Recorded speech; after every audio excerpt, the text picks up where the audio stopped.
ছাত্ৰ-ছাত্ৰীসকল তোমালোকক মোৰ চেনেললৈ স্বাগতম জনাইছো। আজি তোমালোকৰ বাবে মই লৈ আহিছো BA ফুল চেমৰ আছামিছৰ মেজৰ পেপাৰ ভাষা বিজ্ঞান পেপাৰখনৰ কেইটামান এক্সামৰ কাৰণে ইম্পৰ্টেণ্ট কুৱেশ্যন।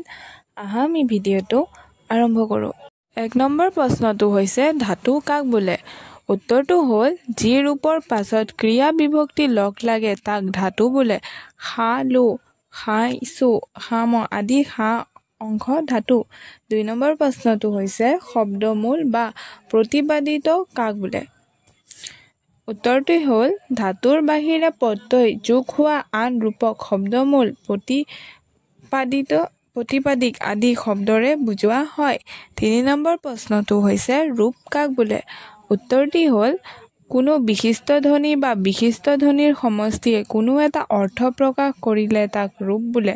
অসমীয়া ভাষাত এইটো কৰিছে, এই কথাষাৰত এই বিশিষ্ট ধ্বনিটোৱে এটা অৰ্থ প্ৰকাশ কৰিছে, গতিকে ই এটা বিশিষ্ট ধ্বনিৰে গঠিত এটা ৰূপ। সচৰাচৰ এটাতকৈ অধিক বিশিষ্ট ধ্বনিৰে একোটা ৰূপ গঠিত হয়।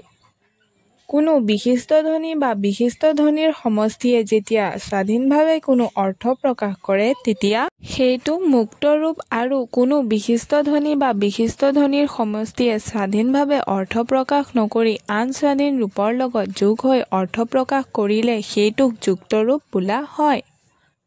অসমীয়া ঘৰ এটা স্বাধীন বা মুক্ত ৰূপ। ঘৰবোৰ আদিৰটো আৰু বোৰ হ'ল যুক্ত ৰূপ। 3 নম্বৰ প্ৰশ্নটো হৈছে শব্দ কাক বোলে? উত্তৰটো হ'ল যিবোৰ মুক্ত নাইবা মুক্ত আৰু যুক্ত ৰূপ লগ লাগি হোৱা ৰূপৰ পাছত কোনো কথাৰ কথা, উক্তি বা বাক্যত স্বাভাৱিকভাৱে অলপ ৰোৱা যায় সেইবোৰক শব্দ বোলে।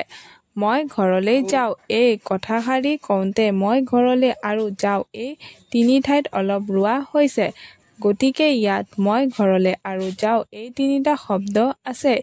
ইয়াৰ প্ৰথমটো মুক্ত ৰূপেৰে গঠিত, দ্বিতীয়টো আৰু তৃতীয়টো শব্দ দুটা মুক্ত ৰূপ আৰু যুক্ত শব্দৰে গঠিত। অকল মুক্ত ৰূপেৰে গঠিত শব্দবোৰক অকল শব্দ বুলি ক'ব পাৰি। মুক্ত ৰূপ আৰু যুক্ত ৰূপ লগ লাগি হোৱা শব্দ মিশ্ৰ শব্দ। মুক্তই মুক্তৰ লগ লাগি হোৱা শব্দ সংযুক্ত শব্দ। ওপৰত উল্লেখ কৰা মই হ'ল শব্দ।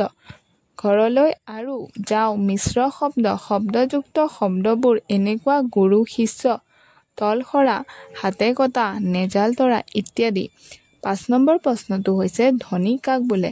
উত্তৰটো হ'ল ভাষা বাক্যৰ সমষ্টি। একোটা বাক্য বিশ্লেষণ কৰিলে আমি কিছুমান ক্ষুদ্ৰ অংশ পাওঁ। একোটা অৰ্থ প্ৰকাশ কৰা একোটা ক্ষুদ্ৰ অংশই একোটা ৰূপ। একোটা ৰূপ আকৌ এটা নাইবা অধিক ধ্বনিৰ সংযোগত হৈছে, গতিকে ৰূপৰ বিশ্লেষণ কৰিলে আমি পাওঁ কিছুমান ধ্বনি। যেনে কি হ'ল, এই বাক্যটোত কি এটা ৰূপ আৰু হ'ল এটা ৰূপ। কি ৰূপটো ক যোগ ই এই দুটা ধ্বনিৰ সমষ্টি, আৰু হ'ল ৰূপটো হ যোগ অ যোগ ল এই তিনিটা ধ্বনিৰ সমষ্টি। ধ্বনিৰ যন্ত্ৰই মানুহৰ শৰীৰৰ কোনো এঠাইত থকা এটা বিশেষ যন্ত্ৰক নুবুজায়।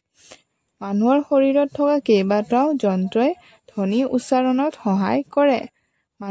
মানুহৰ হাঁওফাঁওৰ পৰা ওপৰলৈ অহা বতাহক মুখ আৰু নাকেদি ওলাই যাওঁতে কেইবাঠাইতো বাধা দিয়াৰ ফলস্বৰূপে বিবিধ ধ্বনিৰ সৃষ্টি হয়।